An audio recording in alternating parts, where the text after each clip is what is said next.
All right, I'm going to ask my Olympians first just to see. I wanted some. So if you're an Olympian here tonight, do you know any famous songwriters? I got a few of them scattered around. We got Olympian leaders. All right. I'll give you a shot. Fanny Crosby, all right. So certainly a famous songwriter. If you open up your hymn book, you'll see her name over and over again. Anybody else? Famous songwriters? No? Got nothing over there? Bill Gaither, okay.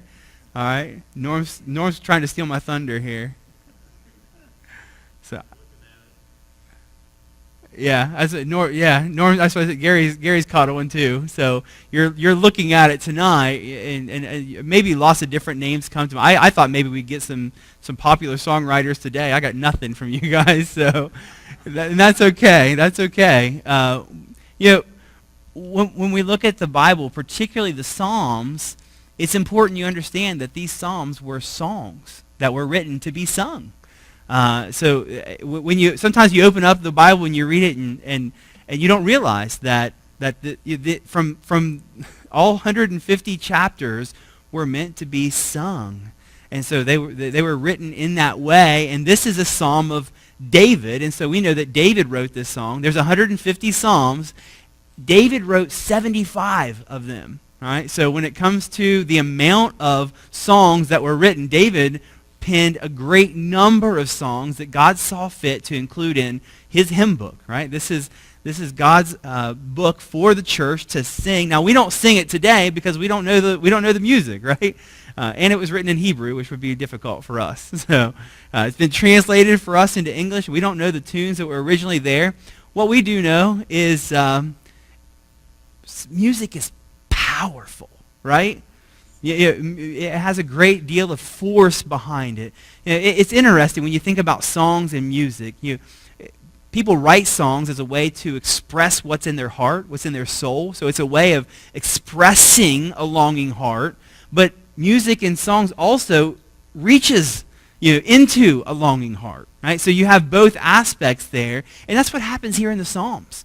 Within the Psalms, there's a great deal of emotion that is expressed. Sometimes it's love and joy. Sometimes it's sorrow and pain. And there's also a great deal of help that's communicated as you come to the Psalms. And so want to encourage you as you read through these, read through them as if you're reading poetry or you're listening to a psalm, because that's the way they were meant to be received. And so there's a great deal of emotion, a great deal of heart. In fact, as David is writing this psalm, he's writing it about God. He's expressing his love, his heart for God. We know that David was a man after God's own heart, right? So we have a man here who knew God in a close, intimate way. And what we see here in Psalm 139 is he's expressing some of what he's learned about who God is. In fact, I would say this for every single one of us here tonight.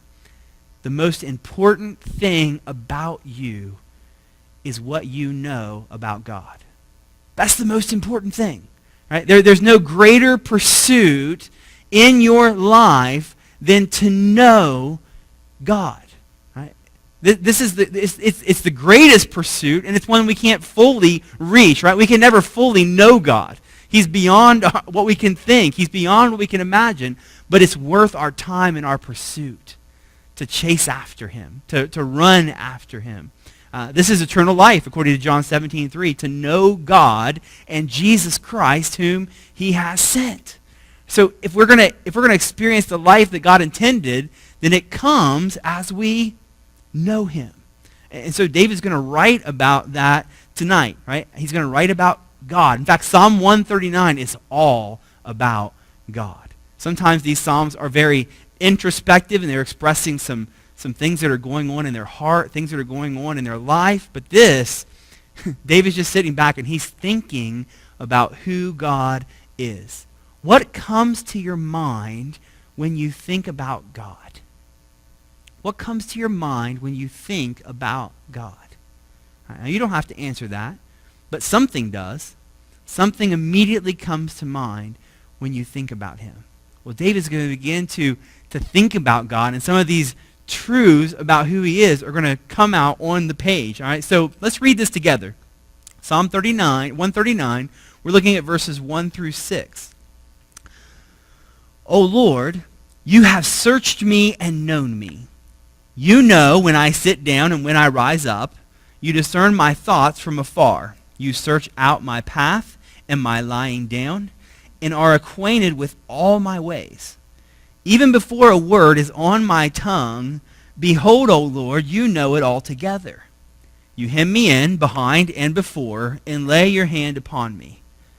Such knowledge is too wonderful for me. It is high, I cannot attain it. Now, when we look at those first 6 verses, something stands out. Very clear. Right? He says it actually in one way or another in all 6 verses. He says, you know. You know. Right? Now, every single one of those verses in one way or another mentions the knowledge of God. What are we saying here? When we look at verses 1 through 6 of Psalm 139, we're saying that God knows everything.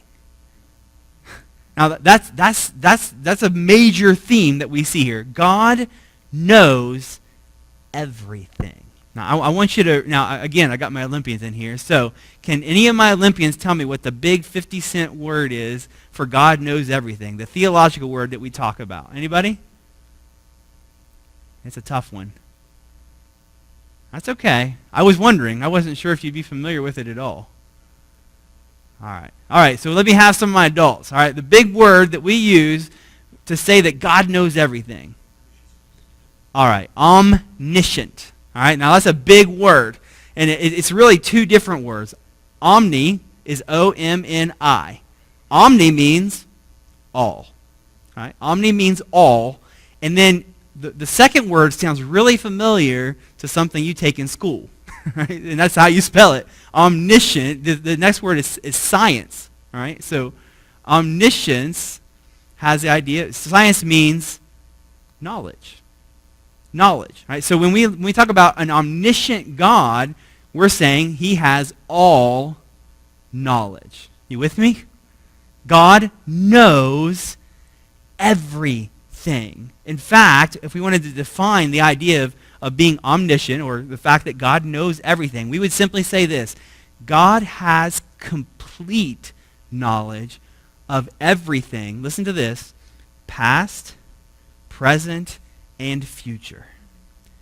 God has complete knowledge of everything. Right? So complete knowledge means that what? He knows everything there is to know. Now, that's an ever-growing amount of information, just so you know. Right? Knowledge and information is growing exponentially in the world that we live in. And yet, God knows it.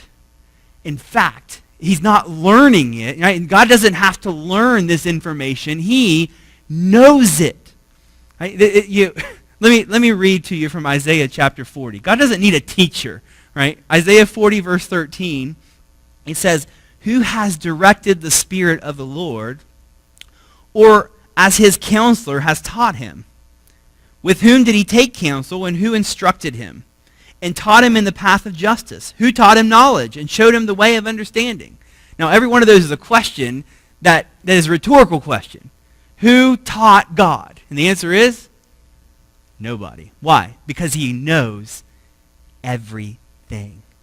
He knows everything. He knows everything there is to be known. Psalm 147:5 says, "His understanding is infinite." That means there's no end. There's no end to God's knowledge. He knows everything there is to be known. All things actual, and listen to this, all things that are possible. Now, we saw that a few weeks ago in Matthew. If you were here on Sunday night, Jesus was teaching, and he says, if I had done the works that I had done here in Capernaum, in Tyre and Sidon, they would have repented. What was he saying? I know what they would have done. You ever think about your life? What if I had done this? What if I had went this direction? What if I had taken this job? Or what if I moved here? Or what if I was born there? God knows all that. He knows everything, and he knows every possible thing. Now, if that doesn't kind of rack your brain a little bit, then you're not paying attention. Right? It's incredible to stop and to think that we have a God who knows everything. Now, if we leave that out there as that kind of big theological idea, then it doesn't always hit home. So what David does is he brings it near. Do you hear how personal it is as we read through? In verse 1, what did David say? "O Lord, you have searched me and known me." So he takes it and brings it home. We got big, God knows everything there is to know. But then we would say this: God knows everything about me. All right, make sure you point your finger, right? God knows everything about you. Everything. You have searched me and know me. Now that's powerful. If you understand, this is a very intimate knowledge. God knows you as if he has inspected you from top to bottom and inside out. Right? When it says search there, it doesn't mean that God had to go looking to find. It's as if he did. He knows you in that way, as if he had searched you out. God doesn't have to search because he knows. He knows how you feel. He knows your joys and your sorrows. He knows your successes and your failures. Listen to this. He knows your deepest secrets. Luke 16:15, Jesus said, God knows your heart. He knows your heart. All right, so that is incredible, and it's a little scary, isn't it? If you were sitting here tonight and you knew that I knew all about you, that would be a bit uncomfortable, wouldn't it? If I knew your deepest secrets, the things that you don't want anyone else to know, God knows. He knows. He knows the deepest, darkest secrets of your heart. You can fool your family, you can fool your friends, but no one can hide from God. He knows everything, and he knows everything about you. Now, that might be a little unsettling, but it's also exciting. Right? This is an incredible God that we love and we worship.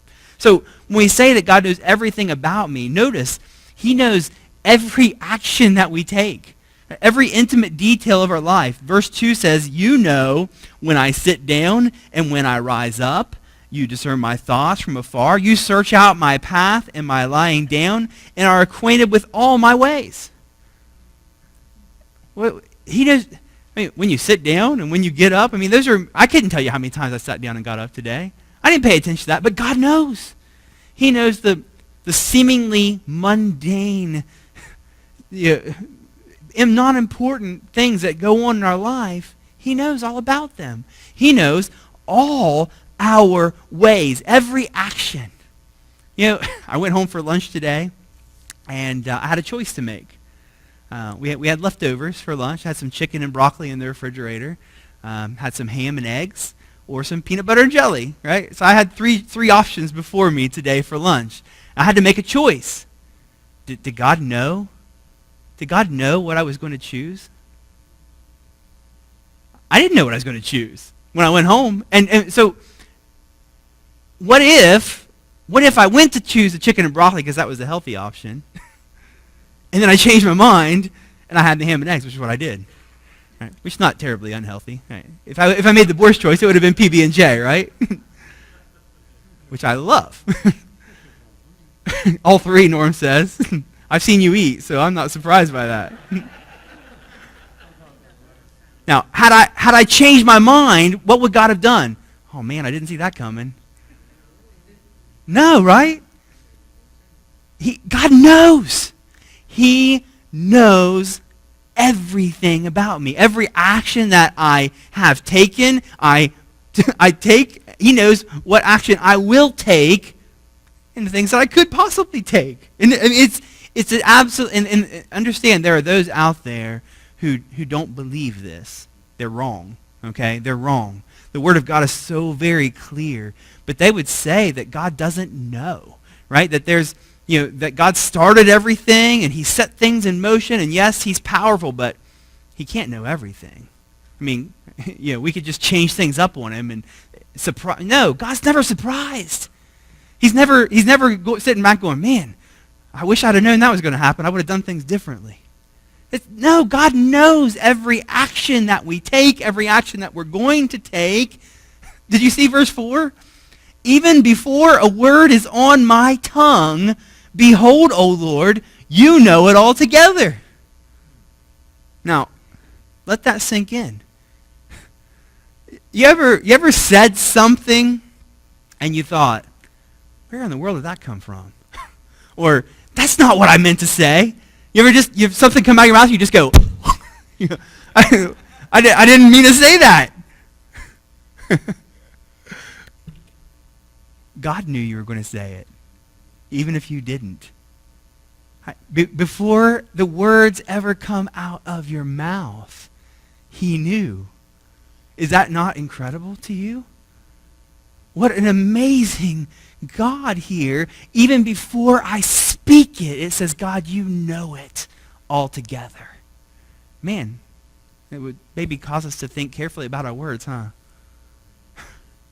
Be careful about what we say and what comes out of our mouth, and he knows. He knows.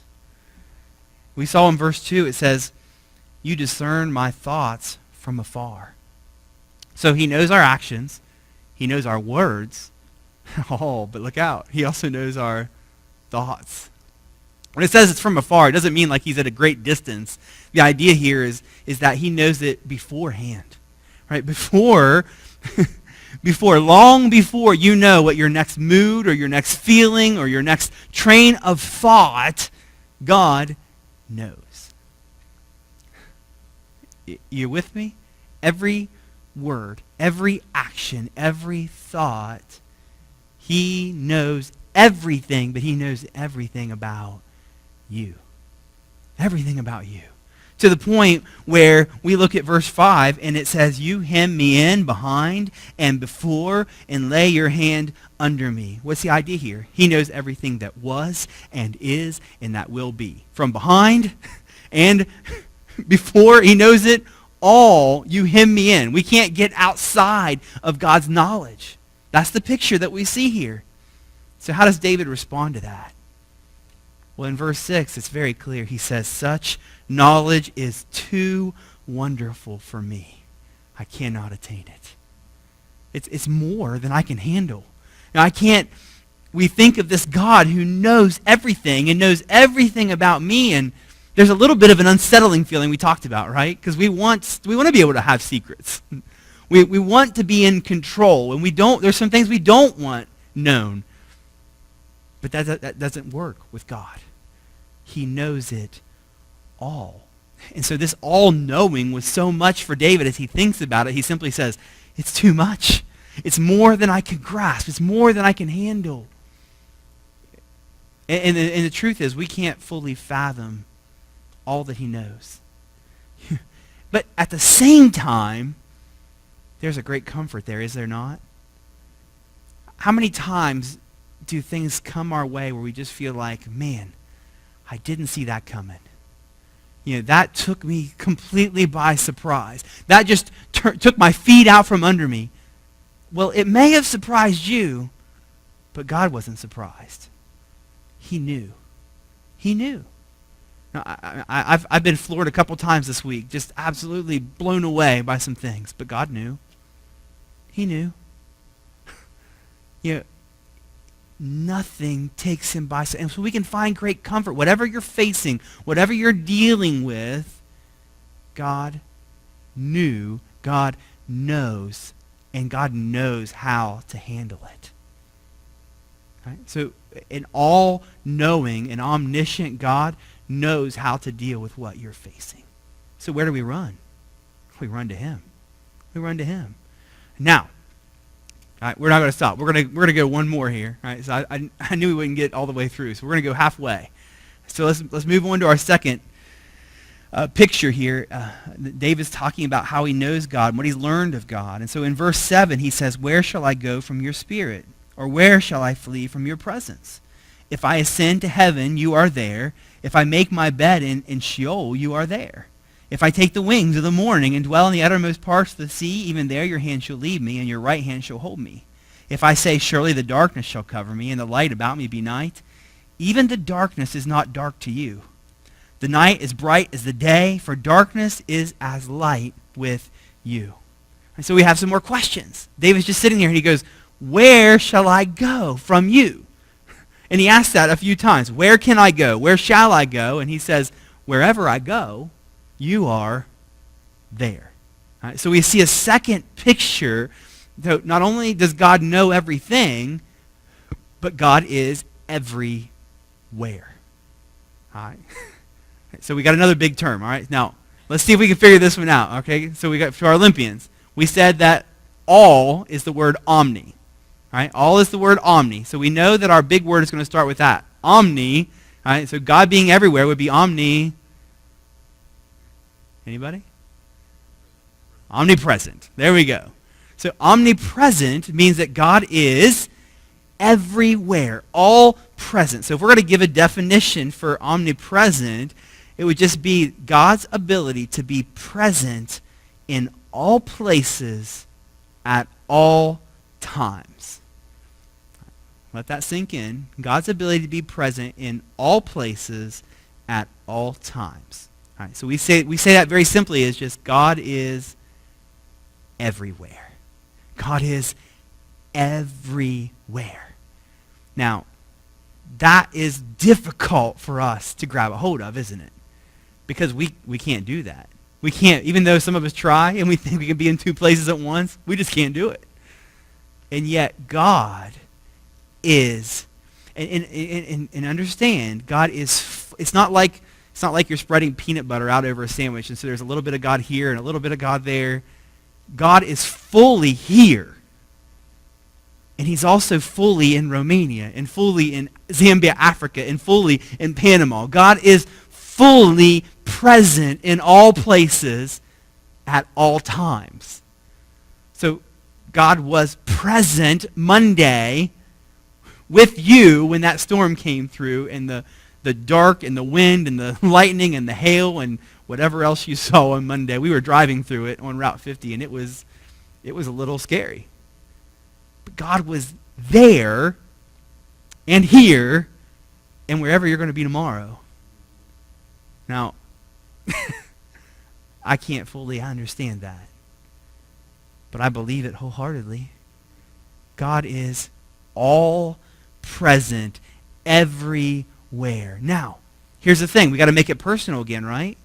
It's not enough just to say, yes, God is everywhere and God knows everything. What does that mean to me? And so David brings that back home and he asks that question, where shall I go from your spirit? Where shall I flee from your presence? And now it's not as if David wants to go away. It's just he's thinking in his mind, can I go anywhere that you're not? Let me ask you this. Where do you go when you want to get away from everyone? You have some place. Right? Everybody does. You just want to get away from everyone. You got some place you run to. Well, you didn't get away from everyone, right? God is there. All right, let me ask the kids again. I'm not having much success with you guys. All right, this is an easy one. Where is the farthest, loneliest place that you can imagine? The farthest, loneliest place that you can imagine. Okay, we got desert. Anybody? Where at? The woods? That can be, I've been in some pretty lonely woods. What about on top of Mount Everest? Or Antarctica? Or what about the moon? Or Mars? the farthest, loneliest place you can imagine, wherever that is for you, God is there. He's there. He is, this is the question that David's asking, right? And the answer is, where can I go? Nowhere that you are not. There's nowhere that you can go that God is not there. And so then he's going to use some illustrations to help us understand. In verse 8 he says, if I ascend to heaven, you are there. If I make my bed in Sheol, you are there. And he's simply saying, if I go as far as I can up, right, you're there. If I go into the grave itself, you're there. So as far as I can go up, as far as I can go down, you're there. And you know, what a great encouragement we have that we have a God who even knows the grave. That's what Sheol means. It means the grave. Jesus Christ entered into the grave through the cross, right?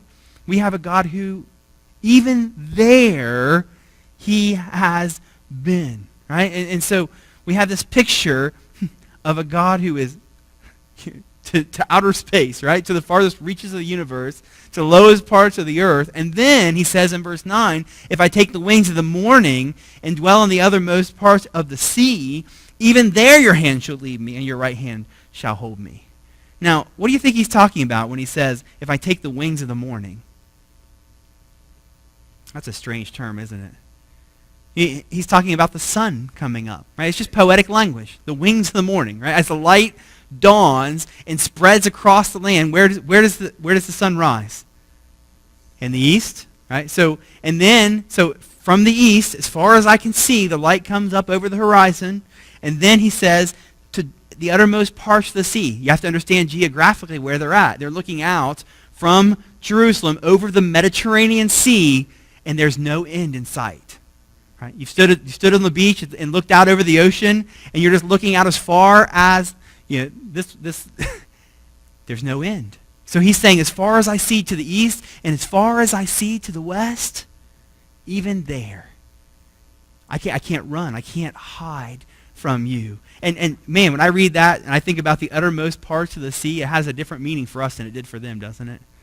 We have a much bigger view of what the sea is and the depths of the sea. And when we think about that, even there, or as the light travels from the west and it comes across, light travels at 186,000 miles per second.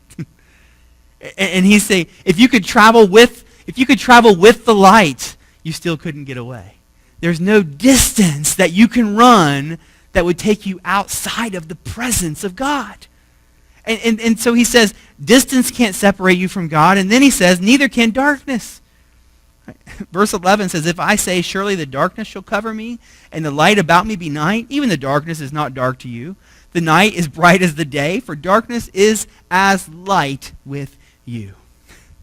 So you say what? I want to hide. I want to get away from everybody. Turn off the lights, close the blinds, pull the curtains, pull back the covers.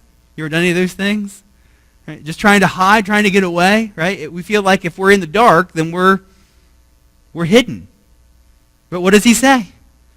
Even the darkness is as light with God. What do you think he's trying to communicate there? You cannot hide from him. You cannot hide. How often do we forget that we are never alone?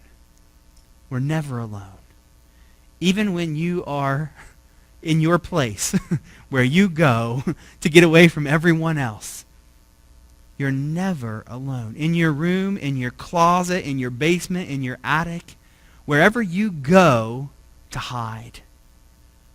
Wherever you go so that no one knows what you're doing, so no one knows what's going on. And I know that happens, right? There's times where we want to do things that we don't want anybody else to know about. And so we make sure we're in a place where nobody knows. Here's the problem. That doesn't work with God. God is there. He's everywhere. He's with you. He's with you. That has a great impact on what I do, doesn't it? And how I do what I do. If if I understand when I'm alone on my computer, or I'm alone watching TV, or whatever it is, if I understand that God is there, it might impact what I watch, or what I listen to, or what I do while I'm in this place. If I understand that when I go to work every day that God is with me, it might impact the way that I do my job. Well, he's there. He's there. And so there's a natural fear that should overcome us as we understand these truths. God knows everything. God is everywhere. But he knows everything about you. And he is everywhere you are. Don't miss that. He's everywhere you are. Now, with that natural fear, there's great comfort, isn't there? Psalm 23 says, "Yea, though I walk through the valley of the shadow of death, you are with me."